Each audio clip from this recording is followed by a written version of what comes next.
Asante. Something wrong? It's okay now, Asante sana.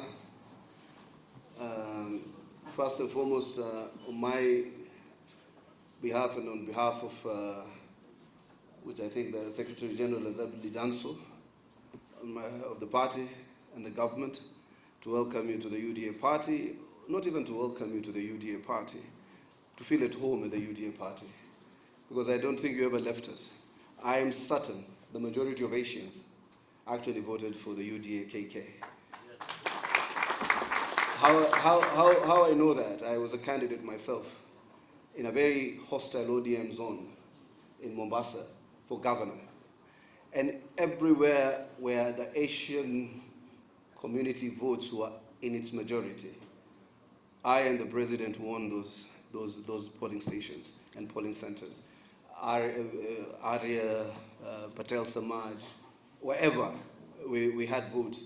So the Asian community is a part of the change process.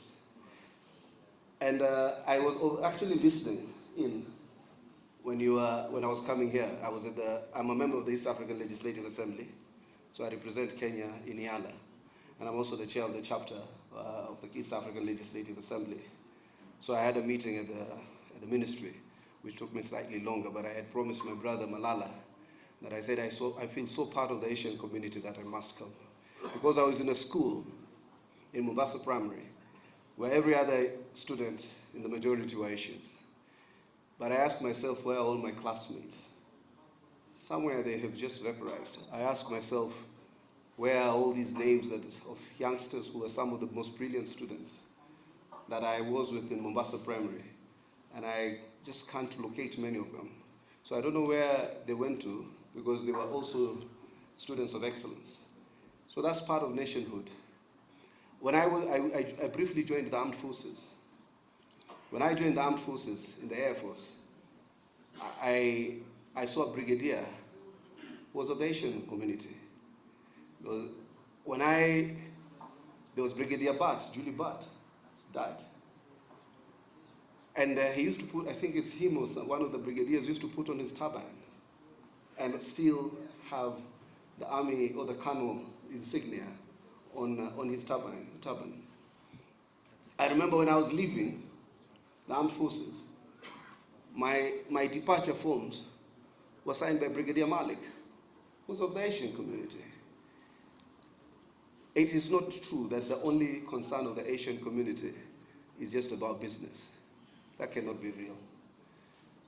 You must get into the military. Yesterday, Nurdin Haji, the Somalis who were complaining about being minorities, are now leading very strategic institutions in this country. It is a question of deliberate action. And discrimination is two ways. Minajua iko lugha ya dharau sana, because I have lived as a minority in this country myself. There is Muhindi Kabila na Muhindi Matusi. Chana na ile Muhindi Matusi. Don't you ever allow anyone in this country to make you a lesser citizen. Fight back. Ile Mswahili, iko Mswahili ya kabila na Mswahili ya dharau. Ukiitwa Mswahili ya dharau, mimi nobody katika hii nchi anaweza ni dharau mimi anymore. We have earned our rights. We fight in the political space. We are in the armed forces. We are in the economy. We are in security agencies. We are in the political party. I am the vice chairman, senior most from that area in terms of the party hierarchy. So it starts with you. Don't delude your sons and daughters that their only job is to become a businessman. Let them come into public service. There are a lot of business people, a lot of people from Mount Kenya are business people, but their kids are everywhere in public service. And it applies for many other communities.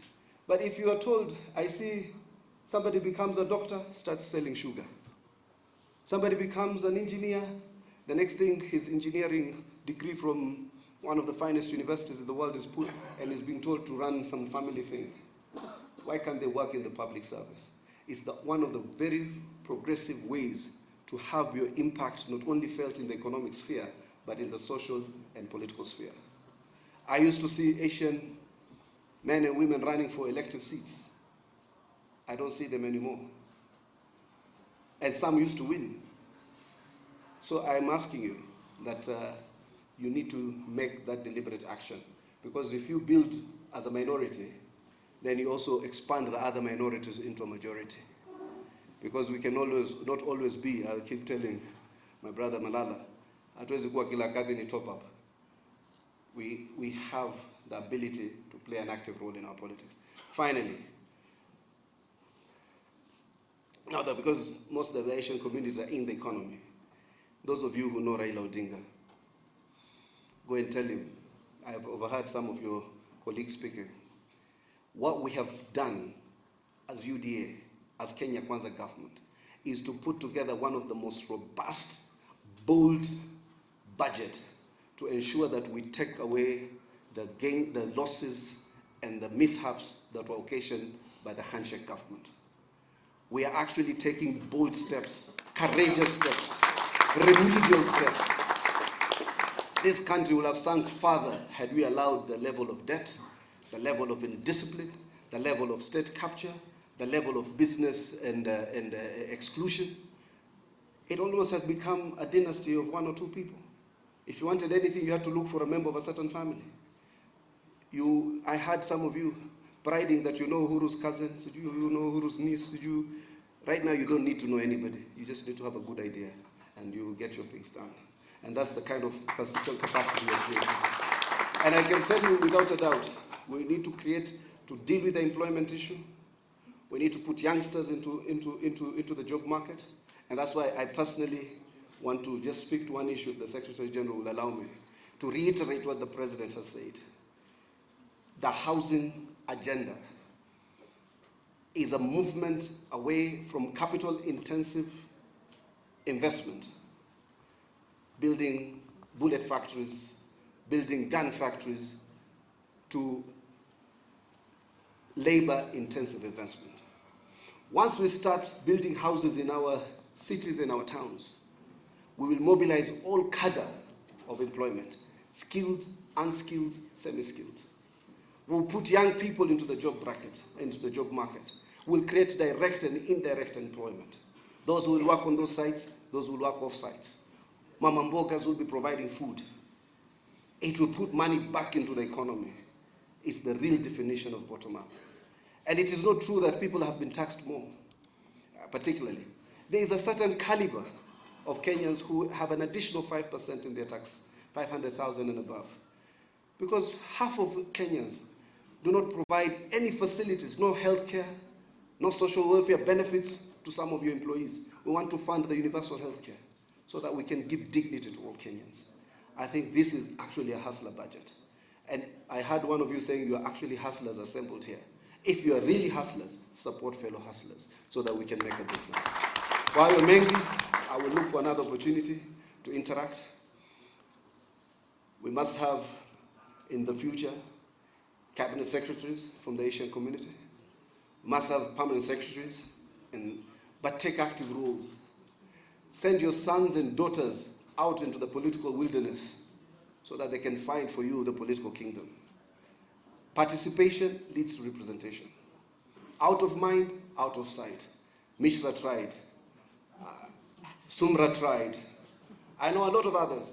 There used to be Amin Walji who tried. I know so many. And unless you keep trying, nobody will take notice of you. So therefore, have more of us populate yourselves. Since we've become a nuisance in this country in a good way. Ukiitwa Waswahili wako hapo, Wasomali wako hapo, sijui Wadigo wako hapo, Mijikenda iko hapo. Now, if I told you today that this government is as much ours, if I start naming the people we have so far have on board, it is amazing. Some of William Ruto's most trusted friends, and you know them, are Asians. If it's not a deal, it is Jayesh and others. So he also has a good trust for the Asian community in terms of your prowess for business. So I want you all to join hands with us and make this country a better country. We have no other country. This is our country. We might be listening to news from the Middle East. You might be saying what happened in India or Pakistan or Bangladesh, but ultimately this is home, and this is where we belong. Thank you very much.